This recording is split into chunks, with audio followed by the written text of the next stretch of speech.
Party అధ్యక్షులు శ్రీ పవన్ కళ్యాణ్ గారు మాట్లాడబోయే ముందు మీ నాయకుడు పితాని బాలకృష్ణ గారిని 2 మాటలు మాట్లాడాల్సింది కోరుతున్నాను.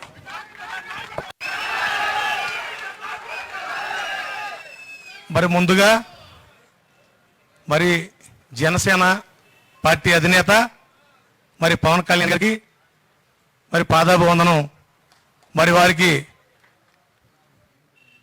పాదాలకి వంగి వంగి నమస్కారం చేస్తూ మరి ఎంతో కృతజ్ఞత ఉంటానని చెప్పేసి నేను ఆయనకి మనవి చేసుకున్నాను. వంచనకి గురైన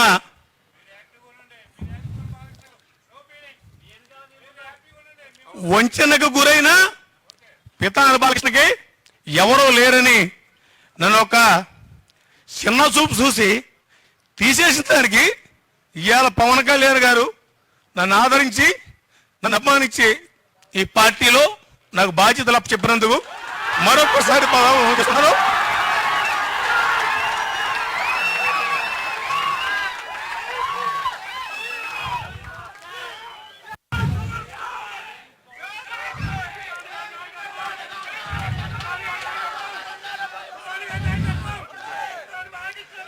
అతి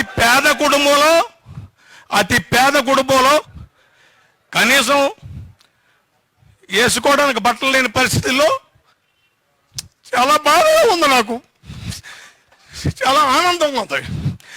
అలాంటి పరిస్థితుల నుంచి పితాని బాలకృష్ణ ఆవిర్భవించాడు. చిన్న ఉద్యోగం, ఒక కానిస్టేబుల్ ఉద్యోగం చేసుకుంటూ ఏదో భగవంతుడు దయ వల్ల అంచెంచెలుగా ఎదుగుతుడు 2 ఆడబిడ్డలను కనుక్కొని 2 ఆడబిడ్డలకి పెళ్లిళ్ళు చేసుకొని అమ్మవారి దయ వల్ల అనుగ్రహంతో నాకు ఐశ్వర్యం ఎంతో కొంత భగవంతుడు 10 మందికి సాయం చేసే ఐశ్వర్యం నాకు కలిగించింది.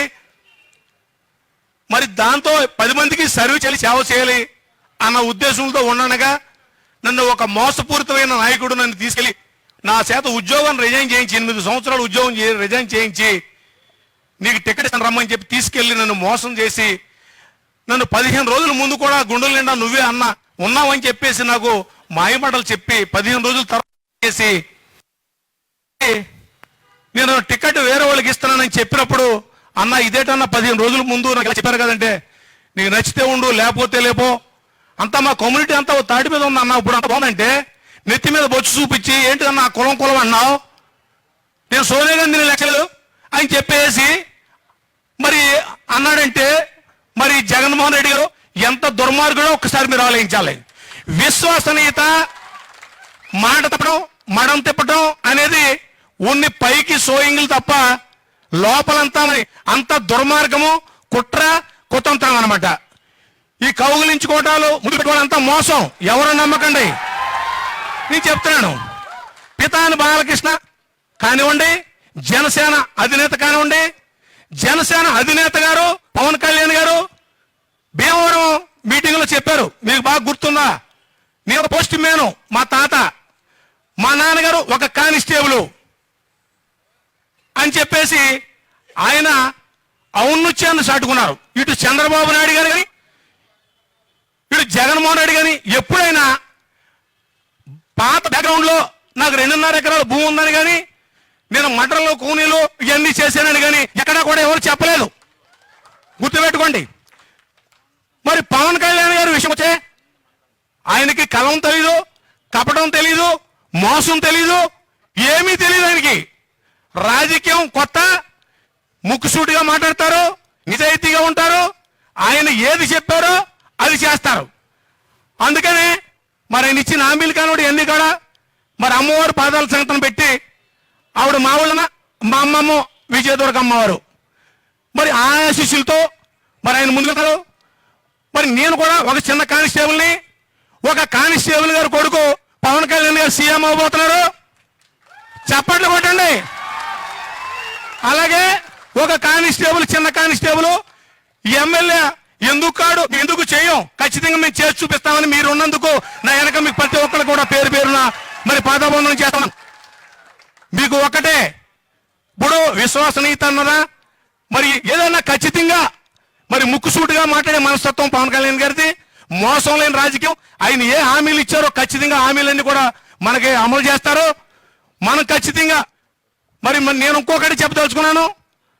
కళ్యాణ్ బాబు గారికి మరి నాకతో మరి మా సామాజిక వర్గమే కాకుండా కోనసీమలో వివిధ వర్గాలు, ముఖ్యంగా మత్స్యకారులు, ఎస్సీలు, వీళ్ళందరూ కూడా ఖచ్చితంగా రేపు పవన్ కళ్యాణ్ గారి పార్టీకి ఓటేనే సిద్ధంగా ఉన్నారని చెప్పేసి సభాముఖంగా మీకు అందరికీ కూడా తెలియపరుచుకున్నాను. మరి అలాగే మరి రేపు రాబోయే రోజుల్లో మరి వారిని మంచి మెజార్టీతో గెలిపించుకొని మనం ఆయన ముఖ్యమంత్రిని చేసుకుంటే మరి రేపొద్దు రాష్ట్రాన్ని అవినీతిమయం చేయకుండా మరి చక్కటి పరిపాలన, మరి అవినీతికి తావు లేకుండా, గోండాయిజం, కబ్జాలు ఇవన్నీ లేకుండా మరి ఆయన చేస్తారని చెప్పేసి ఖచ్చితంగా మరి నమ్మాల్సిన అవసరం ఎంతైనా ఉంది. ఎందుకంటే రాజకీయాలు తెలియడానికి నీతి నియమాలతో ఖచ్చితంగా చేయాలని ఉద్దేశంతో ఏదో మార్పు తీసుకురావాలి, ఖచ్చితంగా ఈ సమాజానికి బాగు చేయాలని చెప్పేసి ఆయన వచ్చారు. అలాగే నాకు కూడా పదవి కంటే ముందు ప్రతి ఒక్కరికి కష్టం ఉన్న వాళ్ళందరికీ సాయం చేయాలని కూడా నాకు ఉంది. మీ అందరికీ తెలుసు ఈ 3 సంవత్సరాల నుంచి నేనే కార్యక్రమాలు చేశాను. అలాగే ఆయన కూడా నేను ముఖ్యమంత్రి పదవి నాకు వచ్చేస్తుందని, నేను ఎక్కేస్తానని జగన్మోహన్ రెడ్డి గారు చెప్పుకోవట్లా. ప్రశ్నిస్తాం, ఖచ్చితంగా ప్రశ్నిస్తాం. అవకాశం ఇస్తే ఇవన్నీ మార్పు చేస్తాం అని చెప్పేసి పవన్ కళ్యాణ్ గారు చాలా స్పష్టంగా చెప్తున్నారు.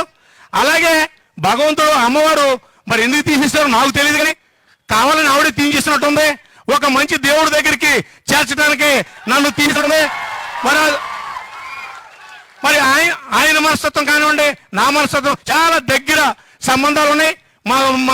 మా ఆలోచనలకి ఖచ్చితంగా ఆ దేవుడిని ఆదరించి, అమ్మవారు ఆశీర్వదించి, మీరందరూ నాకు అవకాశం ఇచ్చి పవన్ కళ్యాణ్ గారిని మంచి మెజార్టీతో గెలిపించి ఆయన ముఖ్యమంత్రిని చేసుకోవాల్సింది. ఖచ్చితంగా మనం అందరం కూడా అది మన భూస్కంధాల మీద ఉంది. కులాలు ఒక తప్పుడు నిర్ణయం ఉంది కోనసీమలో, మీరు బాగా గుర్తుపెట్టుకోండి. ఇదేదో కాపుల పార్టీ అని చెప్పేసి ఒక తప్పుడు సంకేతాలు ఇస్తున్నారు. అది కావాలని చెప్పేసి కొంతమంది అగ్రజాతులు, అది తక్కువ మంది ఉన్న జనాలు మాత్రం దీన్ని మెచ్చిన చెట్టుబయ్యలకి, కాపులకి గొడవలు పెట్టాలనే ఉద్దేశంతో వీళ్ళిద్దరూ కలిస్తే రాజకీయం మనకు ఉండదని చెప్పేసి కావాలని చెప్పేసి పెడుతున్న ఇది అభూత కల్పన మాత్రమే తప్ప ఏ విధమైన ఇది కాదు.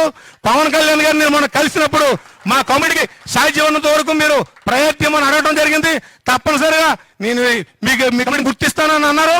అలాగే నేను మత్స్యకారుల గురించి మాట్లాడాను, ఎస్సీల గురించి మాట్లాడాను, బలహీన వర్గాల్లో కూర్చాను. బడుగు బలహీన వర్గాలంటే ఒక పేదవాళ్ళు ఎస్సీ బీసీలు ఒకటే కాదు, బ్రాహ్మణ దరిద్రులు ఉన్నారు, రాజుల్లో దరిద్రులు ఉన్నారు, కాపుల్లో దరిద్రులు ఉన్నారు, తిండి లేని ప్రతి ఒక్కరు బడుగు బలహీన వర్గాలని చెప్పేసి వాళ్ళందరికీ కూడా కార్పొరేషన్ ఏర్పాటు చేస్తామని చెప్పేసి వాళ్ళు చెప్పడం ఇది చాలా శుభపరిణామం. ఇది ఎప్పటి నుంచో నేను నా మనసులో ఉండేది. వారు మరి చెప్పడం చాలా అదృష్టం. అందుకనే కూడా ఇది ఏ ఒక్కరి పార్టీ కాదు, ఇది బడుగు బలహీన వర్గాల పార్టీ. ఈ బడుగు బలహీన వర్గాల పార్టీని మనం కాపాడుకోవాల్సిన అవసరం ఎంతైనా ఉందని మీ అందరికీ ప్రతి ఒక్కరికి కూడా పేరు పేరున పాదవందనం చేసుకుంటూ మా సోదరులు మరి పవన్ కళ్యాణ్ గారికి మరి పాదవందనం చేసుకుంటూ ఈ ప్రతి ఒక్కరికి కూడా పాదవందనం చేసుకుంటూ సెలవు తీసుకుంటాను. జై కళ్యాణ్ బాబు, జై కళ్యాణ్ బాబు, జై జనసేన, జై జనసేన, జై జై జనసేన, జై జై జనసేన. ధన్యవాదాలండి. కూర్చోండి.